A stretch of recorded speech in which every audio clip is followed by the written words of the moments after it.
But you've been in the CrossFit game for a long time. So you're like, I think your first affiliate was like one of the top, the first like 125 affiliates Yeah. in the country, well, in the world for CrossFit. Yeah. So I started doing CrossFit in 2007, but my affiliate opened in 2008, and we were definitely in the top 120. I mean, I think if I remember correctly, we were about 113 or Hmm. so about the 113th, and that was back when there was like one CrossFit in every major city. Hmm. Yeah, yeah. And what made you steer towards, doing CrossFit compared to like, regular bro splits or anything like that? So I was a personal trainer. I went and backpacked through South America twice. And after I got done backpacking through South America for a little under a year, I went to New Zealand, did some backpacking there. Oh, that's When I sick. came back, yeah, I didn't have a job after being gone for almost a year. So I decided that I wanted to be a personal trainer, and I worked at LA Fitness for a long time. And a buddy turned me on to CrossFit. I watched the Nasty Girls Hmm. video. Have you ever seen the Nasty Yeah, Girls I video? I think if you're an OG, if you haven't seen the Girls video, then there's something wrong with you.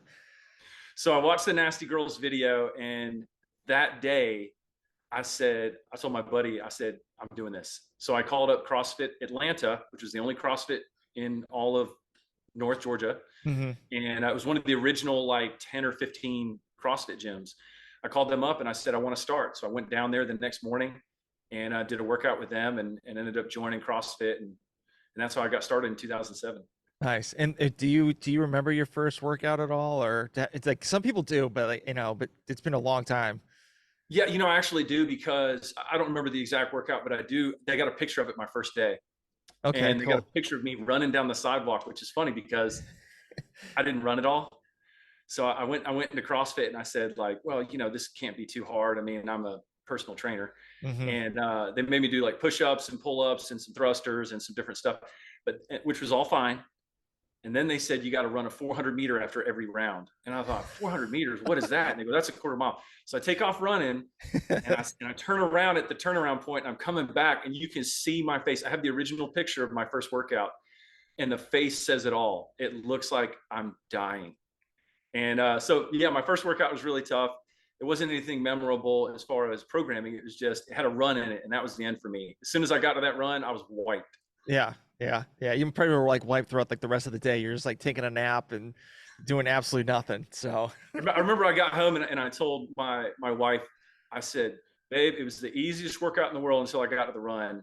And then as soon as I got to the run, it was over. It went from the easiest workout in the world to the hardest workout in the world in 2 minutes. hmm, yeah, definitely, definitely.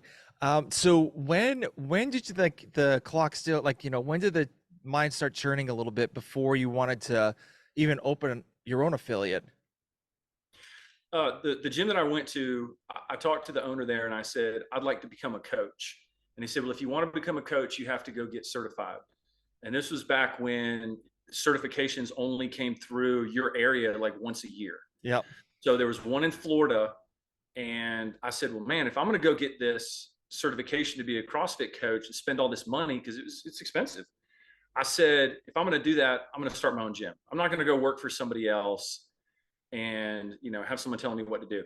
So I immediately got my certification whatever weekend it came up, and then I started my CrossFit gym like 4 or 5 months later. So it was pretty immediate that as soon as I decided I wanted to get my certification, I immediately pivoted to like, well, I'm just going to open my own gym. Hmm. Hmm. So did you find a place pretty quickly, and like was the landlord being like, wait, so what are you building in here? Yeah, so back in the day, so the original CrossFit gyms were always in old condemned warehouses and Hmm. industrial zones. And the theory that Greg Glassman had was go to the cheapest part of town and get the biggest warehouse you can for a couple dollars a square foot. It doesn't need to be nice. As long as it's got high ceilings, one toilet and one sink and a concrete floor, you're good. And so I looked around and there wasn't any industrial stuff where I was at, but I did find this little retail shopping center. It used to be an AT&T store. It was 1,000 square feet, retail, glass front, but on the back of it, it had a roll-up door. Oh, And cool. so I signed a lease there. It had a bathroom in it, and it actually had a shower, which no one ever used. But it had the roll-up door and 1,000 square feet. And let me tell you, 1,000 square feet sounds pretty big until you get about 10 people in there slinging barbells around, and there were Hmm. holes in the wall like every 3 feet from where we dropped the barbell from overhead, and it would go sideways and punch a hole in the wall. When we moved out of that space, we ended up having to redo the entire wall, all 1,000 square feet. We had to demo it and redo the drywall. And I did it with my landlord when I moved out. I actually went in there and did the drywall with him because we had to replace everything. The whole place was completely destroyed. It was like Swiss cheese. Yeah, yeah. So, did you like you moved to another place after that, correct? Yeah. So our first place was 1,000 square feet. It was retail. Then we moved to 4,000 square feet. We found a big, I think the ceilings were 24 feet. It was Dang, 4,000 square feet. It had 2 big roll up doors. It was the whole building. We had the whole parking lot in front. We actually had the whole street. So we just moved up to a much bigger location after year number 3. very cool, very cool. So, obviously, being like in the you can you consider like you when you started kind of like the infancy of CrossFit? So in 2007, CrossFit was drastically different than Hmm. it is now. The Yeah. vibe, the community, the culture, HQ. Look at all the guys that you know from like 5 years ago in CrossFit that are kind of getting out of it. They were just starting in 2007. And I mean, all the guys that run the games, all the big games athletes that have won it, 3, 4, 5 times or placed 3, 4, 5 times, they were all just getting started in 2008. And, Hmm. there was no games in 2007, 2008, because they did it at the ranch.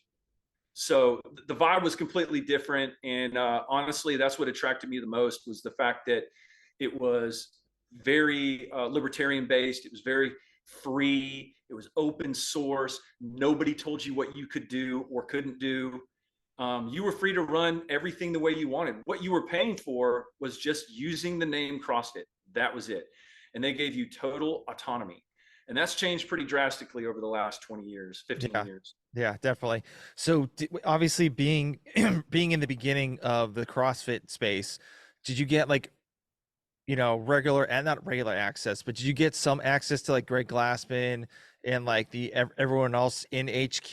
It was probably like a little bit easier than it is now just Much, to reach them. much, absolutely much easier. I never spoke to Greg personally over the phone, but he did come to Atlanta and we got to hang out for a weekend. He invited all the owners of all the CrossFit gyms to come. There weren't that many. So he came and we spent a few days together. And so that was really cool. Um, but yeah, HQ was just a phone call away. I mean, at that time you would email HQ and one of the like 3 people that worked there would email you back like an hour later. Yeah, yeah. And yeah, I mean, I think even at the time you could call them and they would answer the phone. I mean, it was very small. And I think, even in year number 3, we were up to like 3 or 500 affiliates. It was still very tiny. Hmm. Yeah.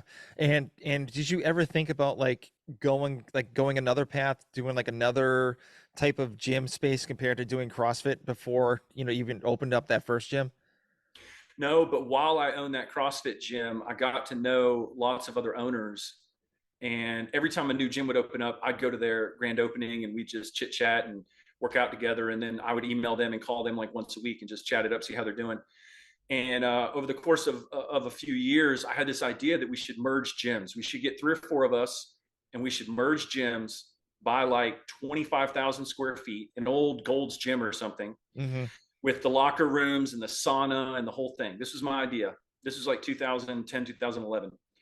Get 4 or 5 gyms, merge them together, have one guy running the boot camp, one guy running the games training, one guy running the kids program, one guy running the sports performance program. So when you walk in as a family, husband, wife, 3 kids, you've got a teenager, a middle schooler, and an elementary school. You go, we've got a boot camp for the mom, we've got a powerlifting strength, for the dad. Hmm. High school kids, we've got a sports performance program. Middle school kid, we've got a high intensity CrossFit GPP program. And then for the elementary school kids, we've got CrossFit Kids. The nice thing about that idea is if you get 4 owners together, now you've got 4 people who can work there. So Hmm. if you get sick or you go on vacation, you still got 3 guys. Versus if you own your own CrossFit gym, the problem is you have to be there. You're there at 4:35 in the morning. You're there at 7:30, 8 o'clock at night. You're there on Saturdays. Anytime you're open on a Sunday afternoon or something, you got to be there. So, I mean, it's a 7-day-a-week job and there's no break. If you get sick or break a leg or something, you still got to go.